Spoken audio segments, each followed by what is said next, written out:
Okay, let's learn a bit about search engine optimization, or SEO.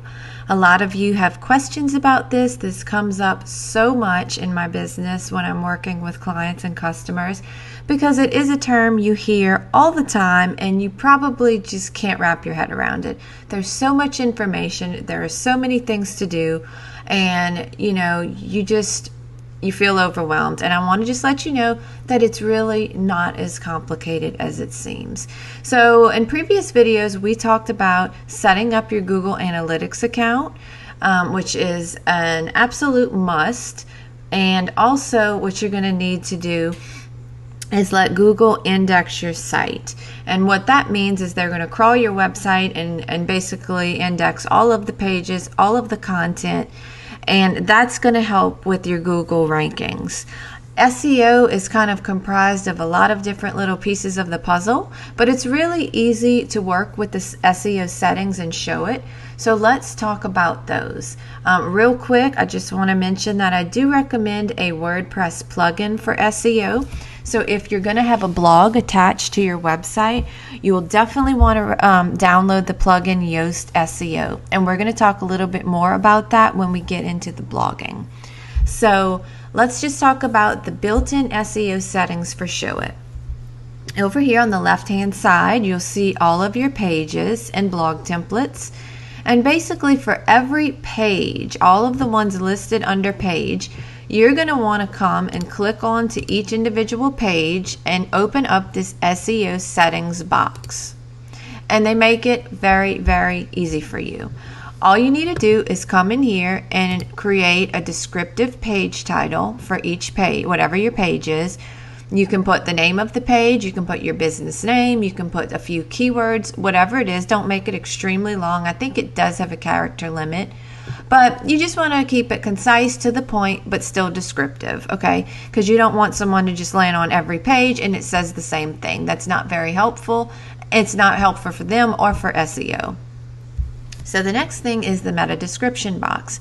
And this is where you're going to put a short little blurb about the page. What is offered? What is it about? What do you want Google to find this page for? Like, what is the purpose? Are you selling something? Is it a product description? Is it a service description? Are you just, it's a mission, maybe a mission statement for your business, or it could be whatever it is, but it just needs to describe the page so that it's not going to have the same description as every other page on your website. The more information Google has on all of these pages, the better. So then you're going to want to move down into the keywords. So you're going to want to put whatever keywords you're optimizing this page for. So if you're selling wedding photography packages, you want to discuss that. If you are a local person, you do a lot of local business, you may want to consider putting your location as a keyword. So however you want to optimize these pages, that will be up to you, but it is super easy to just go in here and kind of pop all this stuff in. If you don't have all of this figured out, set in stone, whatever, just go through each page. As long as there is something there, it is 100% better than leaving this stuff empty. Okay? So that's really it for SEO settings for the pages. Now, we talked about images earlier and the headings, the text tags. Remember, we talked about tags for all of your text. Under text properties, you want to make sure these are all correct, okay? And we talked about going through that, so I'm not going to go through it again, but that's a big key for search engine optimization, so that way Google can see what holds the highest importance on each page. So again, you know how to get into the SEO settings. We talked about the headings and optimizing your text, and then of course we talked about images, and this is huge. Make sure you always put a description for every image on your website. And if you're thinking, oh my gosh, this is going to take forever, I have thousands of images, hundreds of images, whatever it is, take it a little bit at a time. It's better than just backburnering it and forgetting about it. My biggest recommendation is to start today. Every day you add new content. Moving forward, you do this. Get in the habit of doing this, okay? It's going to benefit your website, your business, all of it is kind of wrapped up together. So start now. Anytime you add a new image, just get in the habit of coming here to this description and typing it in.